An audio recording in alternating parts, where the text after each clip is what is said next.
الرجيم الحمد لله الذي علا في توحده ودنا في تفرده وجلى في شانه وعظم في أركانه وقهر جميع الخلق بقدرته وبرهانه والصلاة والسلام على أشرف الأنبياء والمرسلين حبیب الہ العالمین مولا و مولا الثقلین جد الحسن والحسین مولانا ابی القاسم محمد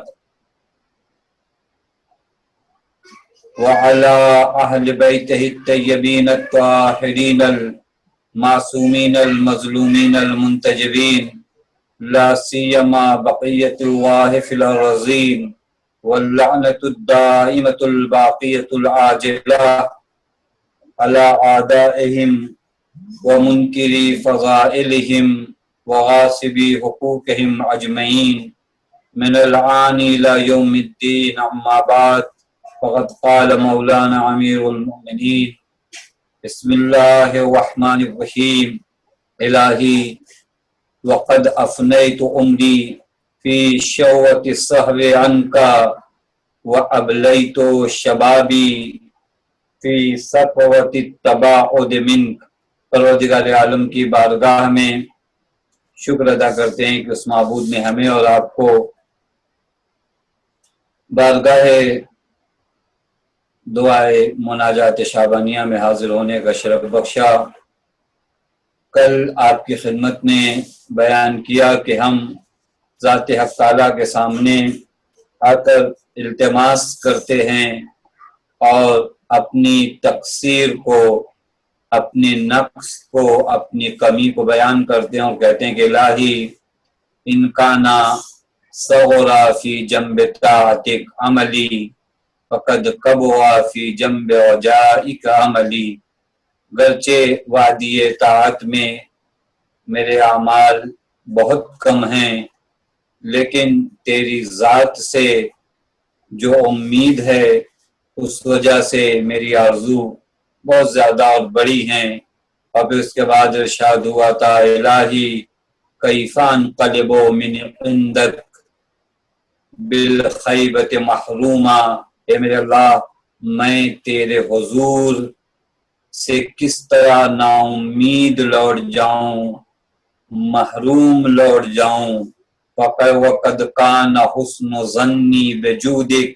در حالہ کہ میرا حسن ظن تیرے جود و کرم کے بارے میں ہے کہ میری حالت میں بدلاؤ آئے گا اور مجھے مشمول رحمت قرار دیا جائے گا.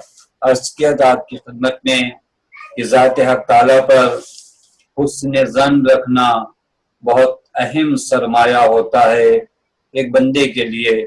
لہذا مایوس نہیں ہونا چاہیے. حکمت خلقت اور حکمت ہستی سے ہمیں آگاہ ہونا چاہیے کہ اللہ تعالیٰ نے اس عالم کو خلق کیا ہے اپنے رحم و کرم کی بنیاد پر. اب اس کے بعد کا جو آج جملہ آپ کی خدمت میں پیش کرنا ہے وہ یہ ہے کہ الہی وقد افنیت عمری فی شوۃ السہو عنک وابلیت شبابی فی صفوۃ التباعد منک. اے میرے اللہ حقیقت میں نے اپنی پوری عمر فنا کر دی ہے، نابود کر دی ہے. کہاں پر؟ تجھ سے غفلت کی صورت میں. چونکہ تیری ذات سے میں غافل تھا لہذا پوری عمر، پوری زندگی میری کیا ہو چکی ہے؟ فنا ہو چکی ہے. وَأَبْلَيْتُ شَبَابِي فِي صَفْوَةِ التَّبَاعُدِ مِنْ. اور تجھ سے دوری کے نتیجے میں میری جوانی مستی اور نشے میں گزری. یعنی تجھ سے دوری نے میری جوانی کو مست کیا اور اسے مخمور کر دیا، نشئی بنا دیا ہے.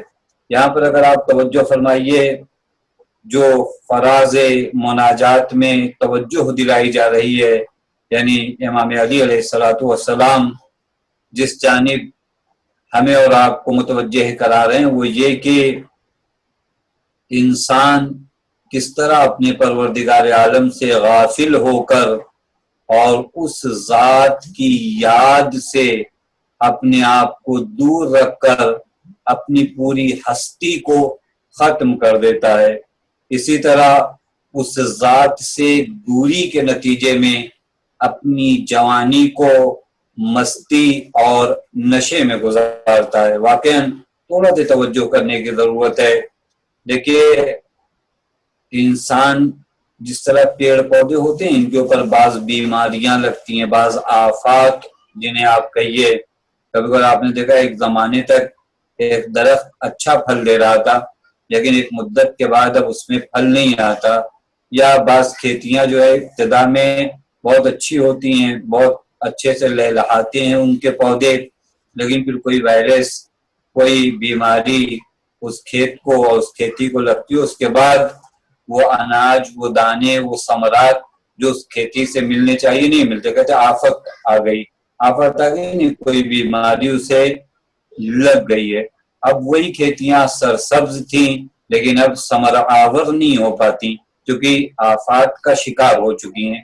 اسی طریقے سے انسانی وجود ہے، انسانی وجود پر ایک بیماری جو بنام غفلت، یعنی غفلت نام کی بیماری جب انسان کے وجود کو لاحق ہو جاتی ہے اور انسان کو لگ جاتی ہے، آپ کو معلوم ہے جسم انسانی کو بعض بیماریاں لگتی ہیں، روح انسانی کو بعض بیماریاں لگتی ہیں، اور یہ بعض بیماریوں میں سے ایک بہت بڑی بیماری جو روح انسانی کو لگتی ہے وہ غفلت ہے، اور مناجات کے اسی فراز میں اس بیماری کی جانب توجہ دلائی جا رہی ہے کہ الہی وقد افنیت عمری، میری پوری عمر میری پوری حیات فنا ہو گئی ہے، کیوں؟ فی شوغت سہوین، کیونکہ میں تیری ذات سے غافل ہو گیا، یعنی میری ہستی اسی وقت تک ہستی ہے، میرا وجود اسی وقت تک وجود ہے جب تک تیری یاد میں ہوں، یہاں تجھ سے میں غافل ہوا، یہاں فنا میری ذات اور میری ہستی ہو گئی۔ یہ بیماری جو بنام غفلت ہے یہ بہت زیادہ نقصان پہنچاتی ہے ہمارے وجود کو، حتیٰ بعض مقامات پر قرآن کریم تو کہتا ہے کہ اس قدر یہ غفلت کی بیماری تمہارے وجود کو نقصان کرتی ہے کہ تمہیں انسان سے حیوان بنا دیتی ہے، اور نہ صرف حیوان بنا دیتی ہے بلکہ حیوان سے بھی زیادہ پست اور حیوان سے بھی زیادہ نیچے گریٹ میں تم چلے جاتے ہو، یعنی حیوان سے بھی پست ہو جاتے ہو۔ وہ قرآن کریم کی مشہور و معروف آئے کریمہ جہاں ارشاد ہوتا ہے وَلَقَدْ ذَرَأْنَا لِجَهَنَّمَ كَثِيرًا مِنَ الْجِنِّ وَالْإِنسِ، یہ جو جہنم کے لیے اکثر جن و انس خلق ہوئے ہیں ان کی کنڈیشن کیا ہے؟ یہ غفلت کی بیماری نے لگی ہے۔ علامت بھی قرآن نے بتایا کہ غفلت کی بیماری لگی ہے، تو کیسے پتہ چل رہا ہے کہ غفلت کی بیماری نے لگ چکی ہے؟ فَلَهُمْ قُلُوبٌ لَا يَفْقَهُونَ بِهَا، ان کے پاس دل ہے لیکن اس دل سے تفقہ سوچتے نہیں ہیں، تدبر نہیں کرتے۔ لَهُمْ أَعْيُنٌ لَا يُبْصِرُونَ بِهَا، آنکھیں ہیں لیکن ان آنکھوں سے دیکھتے نہیں ہیں۔ وَلَهُمْ آذَانٌ لَا يَسْمَعُونَ بِهَا، کان ہیں لیکن ان کانوں سے سنتے نہیں ہیں۔ أُولَٰئِكَ كَالْأَنْعَامِ، یہ جانور کی طرح ہیں، بل ہم اضل، بلکہ اس سے بھی بدتر۔ پس دیکھیں یہ غفلت کی بیماری اگر میرے وجود کو لاحق ہو جاتی ہے، بیماری میرے وجود کو لگ جاتی ہے تو میری انسانیت کو ختم کرتی ہے۔ اس سے سخت بیماری کون سی ہوگی جو آ کر انسان کی انسانیت کو ختم کر دے، حیوانیت تک لے جائے، نہ صرف حیوانیت تک بلکہ حیوانیت سے بھی نیچے درجے تک لے آئے۔ بس غفلت بہت بڑی بیماری ہے، جہاں کان ہوتا ہے سنتا نہیں ہے، جہاں آنکھیں ہوتی ہیں دیکھتی نہیں ہے، جہاں دل ہوتا ہے تفقہ نہیں ہوتا۔ اب معلوم ہے کہ اس کان سے مراد کیا ہے، اس آنکھ سے مراد کیا ہے، اس دل سے مراد کیا ہے، ورنہ عین ممکن ہے کہ ایک غافل انسان ان ظاہری آنکھوں سے بہت اچھا دیکھتا ہو، لیکن یہ آنکھیں عبرت نہیں لے پاتی. تو یہ مشکل ہوتی ہے غفلت کی بیماری میں. اور یہ بیماری اگر لگ جائے، ایک مقام پر قرآن خود ارشاد ہوتا ہے کہ وَلَا تُطِعْ مَنْ اغفلنا قلبہ عن ذکرنا، ہمارے ذکر سے، ہماری یاد سے جو دل غافل کر دیے ہیں ہم نے. وَاتَّبَعَ هَوَاهُ، وہ کیا کرتے ہیں؟ ہوائے نفس کی پیروی کرتے ہیں. وَكَانَ أَمْرُهُ فُرْطًا، اب جو بھی کام کرتے ہیں وہ کام افراط و تفریط والا، اسراف. پوری زندگی جو ہے اسرافی کاموں میں مبتلا ہوتی ہے. اسراف کا معنی سمجھتے ہیں؟ اسراف یعنی اگر ایک جگ پانی میں میرا کام چلتا ہو، میں 10 جگ پانی وہاں بہاؤں، تو یہ کیا کہتے ہیں؟ اسراف ہے. یہ انسان جو غافل ہو چکا ہے ذکر پروردگار عالم سے. اتاب ترتیب کو دیکھیے کہ پہلے غفلت کو بیان کیا، پھر ہوائے نفس کی پیروی کو بتایا، اور پھر اسراف کو بیان کیا. شاید یہ اس جانب متوجہ کرانا ہو کہ غفلت ہے جو انسانی وجود کے اندر پیروی ہوائے نفس لے آتی ہے اور اسراف لے آتا ہے. بس یہ بیماری دیکھیے دیگر بہت سی بیماریوں کو بھی کیا کرتی ہے؟ دعوت کرتی ہے. میں خواہشات نفسانی کا تابع اور فالو کرنے والا بن جاتا ہوں. بس اگر آپ توجہ فرمائیے، سخت بیماری ہے. یہاں پر مناجات میں بارگاہ پروردگار عالم کے حضور میں حاضر ہو کر یہ جملہ ارشاد فرماتے الہی وقد افنیت عمری، کہ میرے خدا میں نے اپنی پوری عمر فنا کر دی. کہاں پر؟ فی شوۃ السہو عن، وہ جو تیری ذات سے غفلت تھی، بس میری عمر فنا ہو گئی ہے. تو واقعاً حدیث معراج میں ایک جگہ والد ہوا یا احمد اجعل ہمک ہما واحدا، اپنی فکر کو ایک فکر قرار دو. اور پھر اس کا ارشاد ہوتا ہے کہ فجعل لسانک لسانا واحدا، اپنی زبان کو ایک زبان قرار دو. وجعل بدنک حیا، اپنے بدن کو زندہ قرار دو. لا تغفل عنی، اور میری ذات سے غافل نہ ہونا. من یغفل عنی لا ابالی بأی واد حلق، اگر کوئی مجھ سے غافل ہوتا ہے تو پرواہ نہیں وہ کس وادی میں جا کر ہلاک ہو جائے. لہذا توجہ فرمائیے گا، غفلت انسان کو نابود کر دیتے ہیں. ایک مقام پر ارشاد ویلن لمن غلبت علیہ الغفلۃ فنسی الرحل ولم یستعد، وائے ہو اس انسان پر جس پر غفلت غالب آ چکی ہے، توجہ نہیں کر پاتا. ہم ہو سکتا ہے زندگی میں بہت زیادہ لوگوں کو کہتے ہیں توجہ فرمائیے گا توجہ فرمائیے گا، لیکن یہ توجہ ہماری اپنی زندگی میں نہیں آ پاتی. ہم خود توجہ نہیں فرماتے، ہم خود غافل ہیں. ہمیں جہاں پہ توجہ فرمانا چاہیے وہاں پہ ہم توجہ نہیں فرماتے. اب یہاں پر ہوتا ہے کہ غلبت علیہ الغفلہ، وہ جس کے اوپر غفلت غافل آ جائے تو فنسی الرحل، بھول جاتا ہے کہ مجھے اس دنیا سے جانا ہے، سفر کو بھول جائے. ولم یستعد، اور پھر وہ اپنے آپ کو آمادہ بھی نہیں کرتا. آپ نے دیکھا ہوگا کہ انسان جسے 2-4 دنوں بعد سفر کرنا ہو وہ بھول جائے، اس کے ذہن سے نکل جائے کہ مجھے کہیں جانا بھی ہے. اس کے ذہنی میں نہیں ہے کہ اسے کہیں جانا ہے. وہ جس کے ذہن میں نہیں ہے کہ مجھے کہیں جانا ہے، وہ کس چیز کی تیاری کرے گا؟ وہ کس چیز کی آمادگی کرے گا؟ وہ کیوں اپنا سامان پیک کرے گا؟ وہ کیوں اپنے کپڑے اپنی اٹیچی میں رکھے گا؟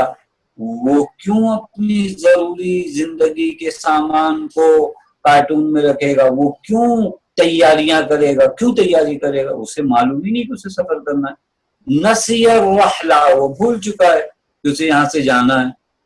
بس غفلت کیا کرتی ہے؟ انسانی وجود سے اس چیز کو ختم کر دیتی ہے کہ اسے معلوم ہو سکے اسے کہیں جانا ہے. اب جس کو نہیں پتا، جو بھول چکا ہے کہ مجھے کہیں جانا ہے، وہ کس بات کی تیاری کرتا ہے؟ وہ تیاری نہیں کرتا. آپ اس سے کہیے ماہ مبارک رمضان قریب ہے، اپنی آخرت کی تیاری کرو. کس بات کی؟ اس نے کب سوچا کہ مجھے کہیں جانا ہے؟ آپ ایک انسان سے کہیں کہ شب جمعہ ہے تیاری کرو. کس بات کی میں تیاری کروں؟ آپ کہیے کہ یہ دور جو ہے مہاماری کا دور ہے، اس میں غرباء اور مساکین کی مدد کرو. تیاری کروں اس عالم کے لیے تاکہ ذات حق تعالیٰ تمہارے اوپر رحم و کرم کرے. کس چیز کی میں تیاری کروں؟ مجھے تو معلوم ہی نہیں کہ مجھے کہیں سفر کرنا ہے. تیاری وہ کرتا ہے جس کو یاد ہو کہ اسے سفر کرنا ہے. غفلت کی بیماری کیا کر رہی ہے؟ یاد خدا سے میرے وجود کا غافل ہونا. یہ کیا کرتا ہے؟ اس کا نتیجہ کیا ہوتا ہے کہ مجھے تیاری نہیں کرنے دیتا. تو پھر ایک مدت ایسی آتی ہے، ایک بیگ دق الباب ہوتا ہے، دروازہ کھٹکھٹایا، کہا جاتا ہے چلو. اب جب میں نے کچھ تیاری نہیں کیا، میرے پاس کچھ ہے ہی نہیں، آج آپ نے خبر دی کہ چلو، تو پھر تو واقعاً چلو ہے. پھر خالی ہاتھ اس عالم میں میں جاتا ہوں. واقعاً یہاں پر جو جملہ ہے الہی قد افنیت عمری، کہ میرے اللہ میں نے اپنی عمر کو فنا کر دیا ہے. کہاں پر فنا کر دیا؟ تیری ذات سے غفلت جو میں نے برتی، اس وجہ سے میری عمر فنا ہو گئی. اور اس کے بعد جو جملہ ہے واقعی توجہ کرنے کی ضرورت ہے، وہ یہ کہ فی سکرۃ التباعد من کا، اور کیا کیا ہے، میں نے اپنی جوانی کو، میں نے اپنے شباب کو، میں نے اپنی جوانی کو کیا کر دیا؟ تجھ سے دوری کی مستی میں برباد کریں. تجھ سے دور ہوا، میری جوانی مست ہوئی. مست ہوئی تو برباد ہوئی. جہاں یہ جوانی نشے میں آ جائے وہاں پر انسانی زندگی ختم ہو جاتی ہے. واقعی یہاں پر اگر آپ توجہ فرمائیے، جوانی کی جانب زیادہ توجہ کری گئی، کیا گیا. کیوں؟ کیونکہ سب سے زیادہ اور انرجی انسان اور نشاط انسان حالت جوانی میں، مستی کے امکانات، نشے کے امکان جوانی میں زیادہ ہے. نشئی ہونا جوانی میں بہت زیادہ ہے. لہذا کہا کہ وہ جو تجھ سے اگر میں دور ہوا تو میں نشے میں چلا گیا، میں مست ہوا. مستی کے بعد پھر مجھے کوئی پرواہ نہیں کہ میں کہاں پر ہوں.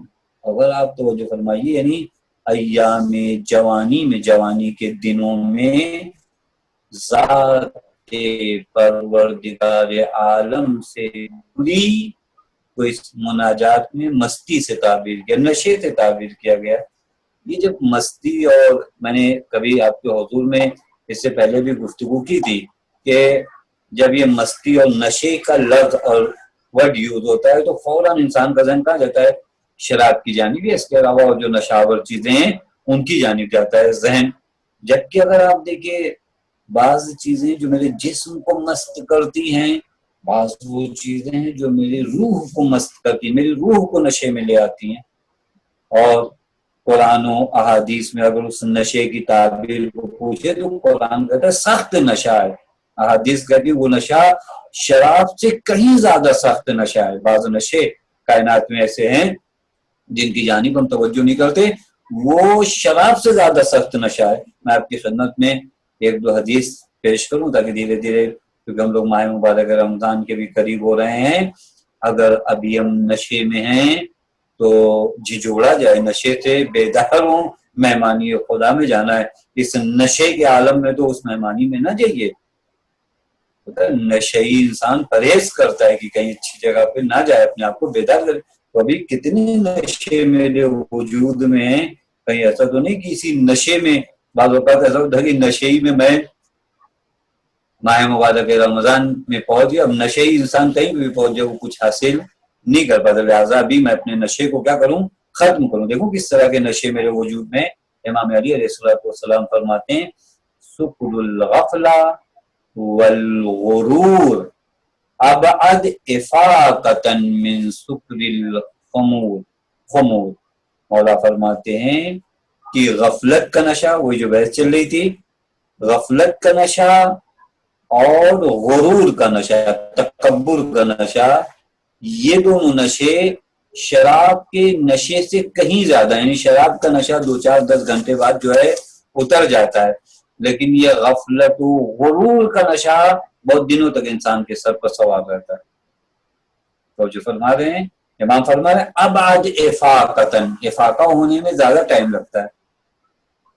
تو امام کیا فرماتے ہیں استعیذ باللہ من سکر، یہ دوسری حدیث ہے، یہاں پر حضرت علی علیہ السلام ارشاد ہیں استعیذ باللہ من سکرۃ الغنا فإن له سکرۃ بعیدۃ الافاقہ.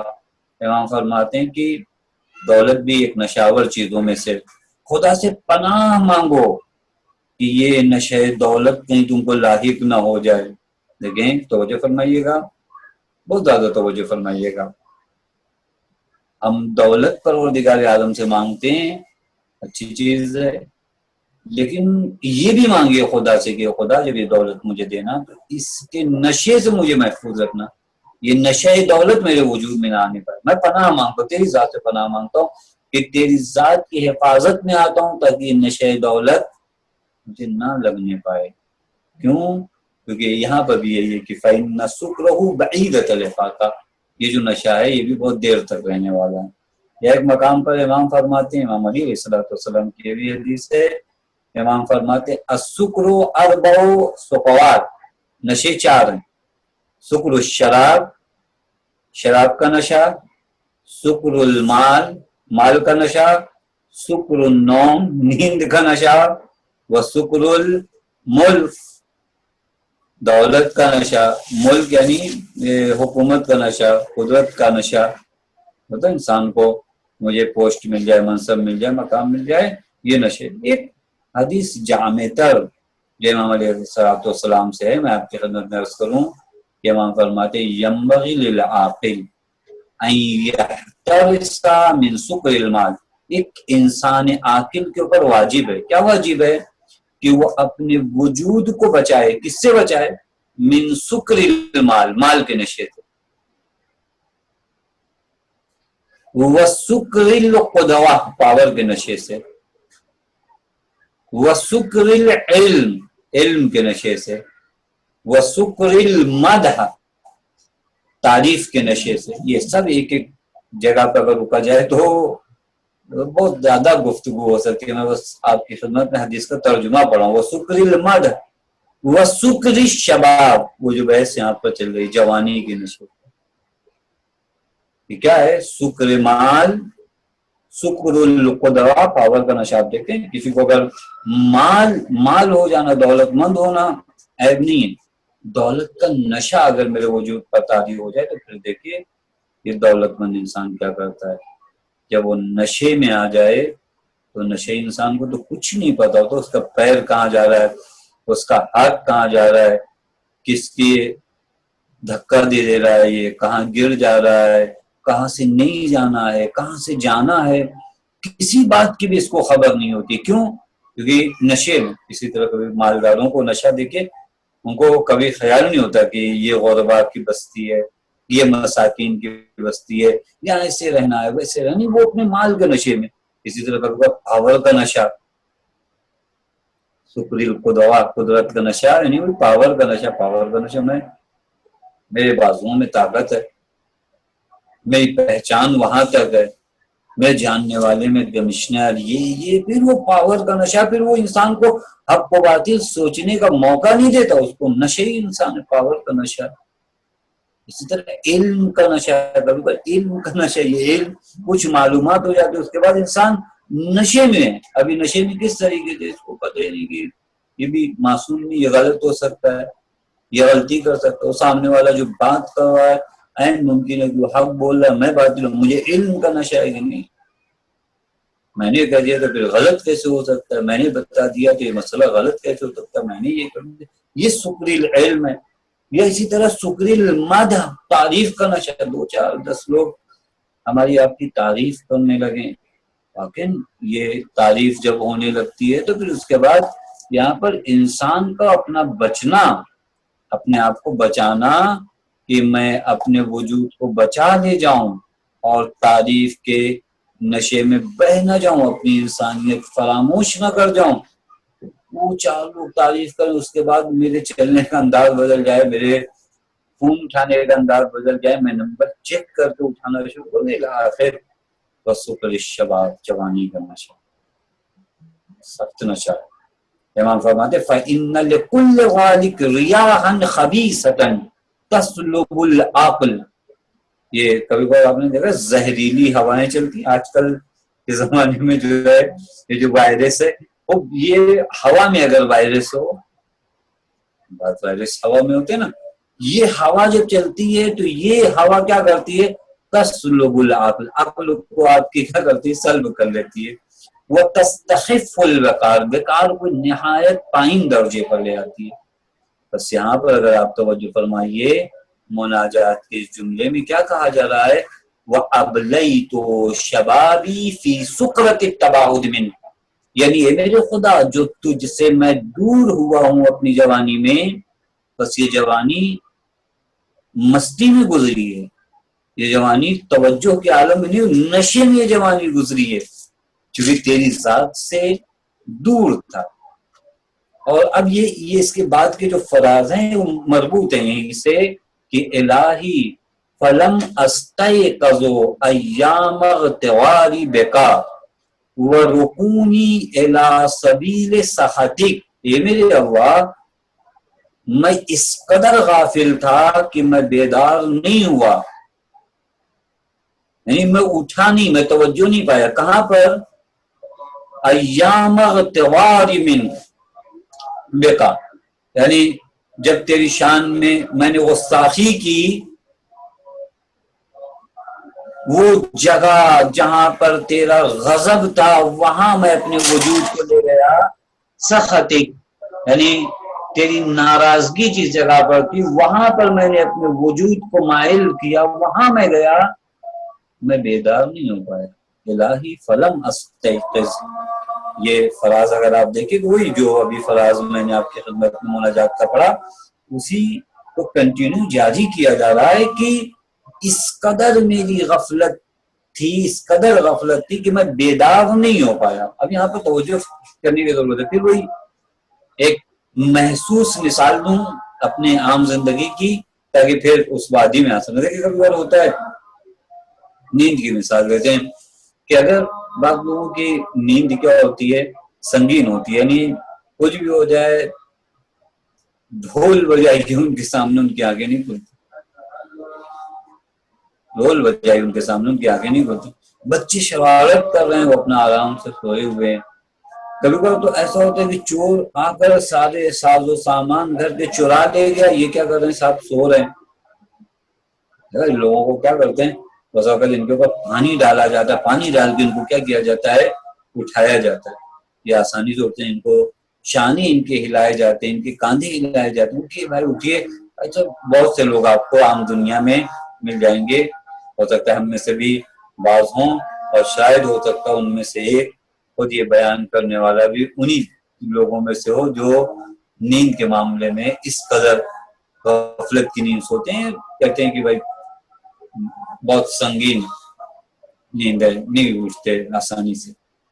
بعض لوگ ہوتے ہیں وہ آپ ہلکی سے ایک کتاب بھی ادھر ادھر گرا دیجئے یا کچھ ایسا کر دیجئے تو وہ ان کی آنکھیں کیا ہے کھل جاتی ہیں، ہلکا سے، بہت ہی ہلکا سے اگر دروازہ کوئی کھولے پھر بھی پتا چلا انہوں نے آپ کھول دیا، بہت چاہتے ہیں کہ نہ اٹھیں نہ اٹھیں، آپ نے بہت دھیرے سے دروازہ کھولا پھر آپ کھول کے آپ کو دیکھا جی۔ یہ اس طرح کی دو نیند ہمارے جسمانی ہے۔ اب آئیے یہاں پر کیا بیان کیا جائے کہ میں اس قدر غفلت کی نیند میں تھا، میں اس قدر مست تھا، میں اس قدر نشے میں تھا کہ مجھے تیرا غضب اور تیرا سخت بھی نہیں اٹھا پایا، سخت جو تیرا تھا یعنی ان جگہوں پر مجھے اٹھ جانا چاہیے تھا لیکن میں اٹھ نہیں پایا، میں غفلت کی نیند سو رہا تھا۔ بعض مواقع ہوتے ہیں زندگی میں جہاں اٹھنا ہوتا ہے، جہاں پر کیا ہوتا ہے انسان کو بیدار ہونا ہوتا ہے، اٹھو بیدار ہو جاؤ، کب تک سو گے، کتنے دنوں تک سو گے؟ ایک چیز دو چیز آ کر انسان کی زندگی عبرتوں سے پور ہوتی ہے، حادثوں سے پور ہوتی ہے، بعض مشکلات زندگی ہمیں درس دے کر جاتی ہیں، بعض آسائش زندگی ہمیں درس دے کر جاتی ہیں، بعض نعمتیں سلب ہو کر ہمیں متوجہ کرانا چاہتی ہیں، بعض نعمتیں دے کر ہمیں متوجہ کرایا جاتا ہے۔ یہ تمام زندگی میں جو نشے و فراز آتے ہیں یہ شاید میرے وجود کو، آپ کے وجود کو توجہ دلانے کے لیے آتے ہیں کہ متوجہ ہو، آنکھیں کھولو، کتنا سو گے، کب تک غافل رہو گے اپنے معبود سے، کب تک غافل رہو گے اپنے خدا سے، کیا انتظام کر رکھا ہے تم نے اس عالم کے لیے، آخر تمہیں یہاں سے جانا ہے یا نہیں جانا ہے، کس قدر گہری نیند میں سو رہے ہو، کیوں تمہاری آنکھیں نہیں کھلتی، کیوں تم نے اسی زندگی کو سب کچھ سمجھ لیا، کیوں تمہیں یہ لگتا ہے کہ یہی زندگی میں جو کامیابیاں اور کامرانیاں ہیں وہی ہے، اس کے علاوہ کہیں اور مجھے کچھ انتظام نہیں کرنا ہے، کیوں اس قدر غفلت کی نیند میں سوئے ہوئے بیدار نہیں ہوتے، کہ تمہاری آنکھیں نہیں کھلتی، تم توجہ نہیں کرتے کہ یہ زندگی جو گزار رہے ہو غفلت کی نہیں پس بہت سے ٹہوکے آتے ہیں۔ مولانا شیخ بہائی فرماتے ہیں کہ بعضوں کو شیخ بہائی اور رفا میں تھے، کافی مختلف علوم میں دسترستیاب فرماتے ہیں کہ بعضوں کو دنیا کی زرق و برق اور دنیا کے دل فریب و وسوسوں نے اس قدر غفلت کی نیند سلایا ہے کہ ہلکے پھلکے دھکے سے بیدار بھی نہیں ہوتی اپنی نیند میں۔ شاید اسی جانب پیغمبر اکرم صلی اللہ علیہ وآلہ وسلم یعنی گہری نیند کی جانب پیغمبر اکرم نے متوجہ کیا اس حدیث کے ذریعے، یہاں فرماتے ہیں کہ الناس نیام فإذا ماتوا انتبہوا، یہ لوگ ابھی سوئے ہوئے ہیں، جب مریں گے تو متوجہ ہوں گے، مریں گے تو متوجہ ہوں گے، اذا ماتوا انتبہوا، جب ان کی آنکھیں کھلیں گی تو انہیں معلوم پڑے گا کہ حقیقت شے کیا تھی۔ انہیں بہت اٹھایا گیا کہ اٹھ نہیں پائے، اب جب اٹھے تو کچھ بچا نہیں۔ اگر آپ نے دیکھا چور آتا ہے، ڈاکو آتے ہیں، ہمارے ساز و سامان لوٹ جاتے ہیں، ہم جب اٹھتے ہیں تو کچھ نہیں بچا رہے گا۔ کبھی بار اچھی نیند ہو تو تھوڑی سی آہٹ کے بعد ہم متوجہ ہو جاتے ہیں، ہمارا ساز و سامان چوری ہونے سے بچ جاتا ہے۔ اسی طرح کبھی زندگی پوری فنا ہو جاتی ہے، نابود ہو جاتی ہے، متوجہ نہیں ہو پاتے۔ متوجہ کب ہوتے ہیں؟ جب نام اعمال بند ہو جاتے ہیں، اذا ماتوا انتبہوا۔ خدا نہ کرے وہ دن آئے کہ جب ہم مرنے کے بعد متوجہ ہوں،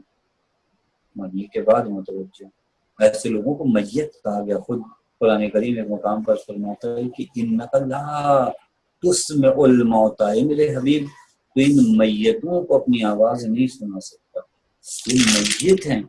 میت کیا ہے؟ متوجہ نہیں ہوتی، زندہ ہوئی ہے۔ اہل بیت علیہ الصلوۃ والسلام کے در سے ہم وابستہ ہیں۔ یہ مناجات جو آپ کے حضور میں پڑھ رہا ہوں، اس مناجات کا ایک ہدف کیا ہے، ایک مقصد کیا ہے؟ ایک سب سے اہم مقصد مناجات شعبانیہ کا جو طے کیا گیا ہے کہ اس مناجات شعبانیہ کی تلاوت، بس ہم نے تلاوت کی ہے، شرح اور توضیح اس مناجات کی نہ میں اہلیت رکھتا ہوں کہ میں اس مناجات کی اگر شرح اور تفسیر کروں، بس کچھ باتیں تھی، ایک ترجمہ کیا، بہت زیادہ ترجمہ کرو، اس سے زیادہ نہیں کہ میں کہہ سکوں کہ میں نے شرح کیا، نہیں، لیکن ہدف اور مقصد کیا تھا اس مناجات کو پڑھنے کا، تلاوت کرنے کا؟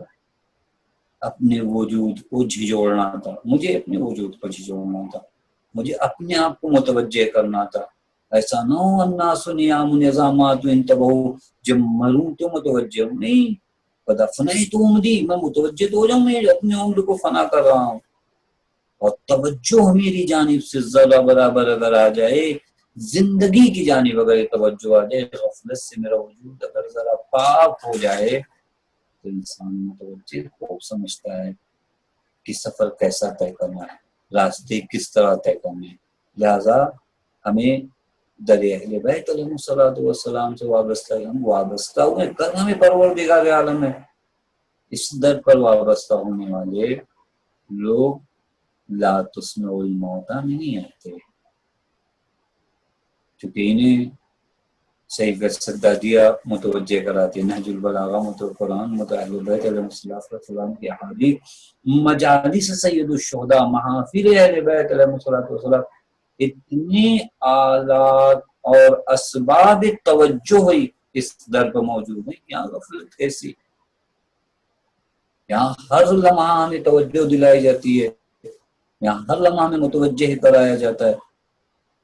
آپ وہ مجلسوں میں بار بار جو کہا جاتا ہے توجہ فرمائیے گا، توجہ فرمائیے گا، وہ خطیب بیچارہ اپنے میٹر کی جانب آپ کو متوجہ کرانا چاہتا ہے، ایک مرتبہ نہیں، آپ کو حقیقت زندگی کی جانب متوجہ توجہ فرمائیں، اور توجہ فرمانے سے پہلے مجھے توجہ کرنے کی ضرورت ہے کہ میں اپنے وجود کی جانب توجہ کروں، میں اپنے وجود کو پہچانوں، یہ غفلت ہی نہیں چھوڑوں۔ بس یہاں پر یہ جو دو فراز آپ کے خدمت میں پیش کیے، ایک جگہ ارشاد ہوا کہ میرے اللہ، میں نے اپنی عمر کو تیری ذات سے غفلت کے نتیجے میں فنا کر دیا ہے، میری جوانی تجھ سے دوری کے نتیجے میں مست اور نشئی ہو گئی تھی، میں اٹھ نہیں پایا، میں بیدار نہیں ہو پایا اس دوران جو تیرا غضب تھا، مائل ہوا ان چیزوں کی جانب جہاں پر تیرا غضب تھا۔ یہ مناجات ہے تعالیٰ کے سامنے، اپنی تقصیر کو بیان کرنا، اپنی کوتاہیوں کو بیان کرنا، تاکہ پھر ذات حق تعالیٰ سے طلب کیا جائے کہ اب مجھے اس وادی ضلالت اور گمراہی سے نکال۔